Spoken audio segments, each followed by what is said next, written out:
Wow wow দারুণ জয়! বাংলাদেশ বনাম অস্ট্রেলিয়ার ম্যাচে দারুণ জয় নিয়ে আসছে, ছিনিয়ে নিয়ে আসছে। ইতিহাসের ১ম পাতায় লেখা হয়েছে যে বাংলাদেশের ১ম টেস্ট অস্ট্রেলিয়াকে হারিয়েছে।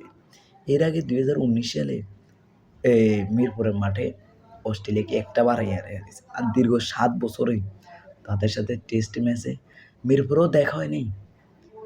দেখা হয়েছে কিন্তু হারাতে পারেনি। কিন্তু অস্ট্রেলিয়ার মাঠে এই যে ১ম তাদেরকে হারিয়েছে। ১ম ইনিংসে ১৮৮ রানে প্যাকেট করে দিয়েছে বাংলাদেশ অস্ট্রেলিয়াকে। ৬টা উইকেট তুলে নিয়েছে হাসান মাহমুদ। এরপরে ২টা উইকেট নিয়ে নিয়েছে এবাদাতে, আরও ২টা বাকি ২টা মাথা ভেঙে দিয়েছে তাসকিন আহমেদ। দ্বিতীয় টেস্টে আজকে শেষ পর্যায়ে ৪২৬ রানের টার্গেট দিয়েছে বাংলাদেশ। এ জায়গায় ২৮৪ রানে প্যাকেট হয়ে গেছে অস্ট্রেলিয়া। মেহেদী হাসান মিরাজ অনেকদিন পর সে আবারও ফিরে আসছে যে অস্ট্রেলিয়ার মাটিতে ৫টা উইকেট নিতে। ১ম ইনিংসে ১৪ ওভার করে একটা উইকেটও পায়নি।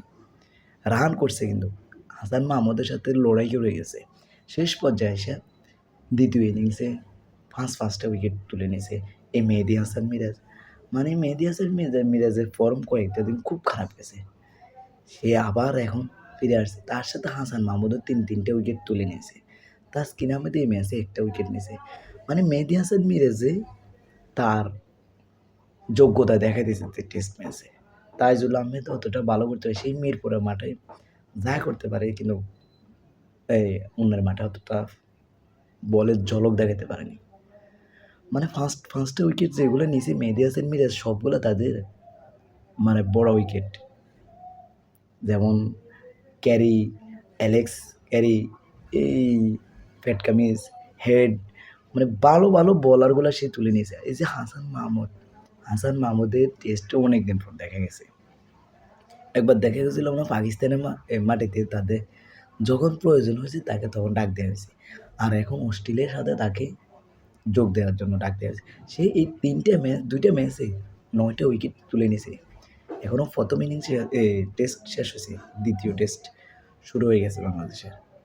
বাংলাদেশ কনগ্রাচুলেশন, যে আমাদের বিসিবিও কনগ্রাচুলেশন জানাইছে, তার সাথে আমাদের প্রাইম মিনিস্টারও জানাইছে যে ইতিহাসের লেখা হয়েছে যে অস্ট্রেলিয়াকে কাঁপানোর মতন এখন বাংলাদেশ নতুন করে যোগদান দিছে। আগে ইংল্যান্ড কাঁপাইতো তাদেরকে, আর এখন তারা কাঁপাইতে। যে অস্ট্রেলিয়া ইন্ডিয়াকে হাঁটুর কাপ ছুটে ফেলতো, ওই অস্ট্রেলিয়াকে বাংলাদেশ হাঁটুর কাপ ছুটে দিছে বোলিংয়ের দ্বারা। তার বাংলাদেশের বলার ব্যাটার কিছুটা পরিবর্তন হয়েছে, শুধু এই প্রথম দেখতেছি, তাও অস্ট্রেলিয়ার সাথে। মানে টেস্টের র্যাঙ্কিংয়ে তারা ১ নাম্বার, ওই ১ নাম্বারের দলের সাথে তারা এরকম। যেমন Smith, Pat Cummins, Mitchell stars, এরপর অ্যালেক্স ক্যারি, এগুলোর বিপক্ষে বাংলাদেশ এভাবে লড়বে মানে কল্পনাবিহীন। মানে ইতিহাস আমার মনে হয় নতুন করে রচনা হইতেছে যে বাংলাদেশের। তাও শান্তর অধীনে এই লর্ড শান্ত ৮৪ রান করছে। তানজিদ হাসান তামিম ১০৯ রান করছে ১ম টেস্টে। আর এই যে এটার নাম কি জানি, মমিনুল হকও 50 মারছে ১ম ম্যাচে। আর মোটামুটি হাসান মাহমুদ ৯৪ বলে ১৭ রান। টেস্ট ম্যাচ কীভাবে খেলতে হাসান মাহমুদ দেখাই দিয়েছে। হাসান মাহমুদ একটা বলার দেখা দিয়েছে টেস্ট ম্যাচ কীভাবে লড়তে হয়।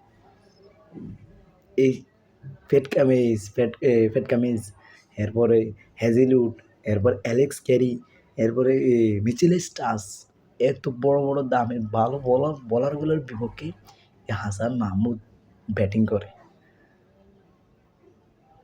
দারুণ শুভকামনা। দ্বিতীয় ইনিংসে আমাদের জন্য জয়টা আসে, তাহলে রেকর্ড হয়ে যাবে, রেকর্ড।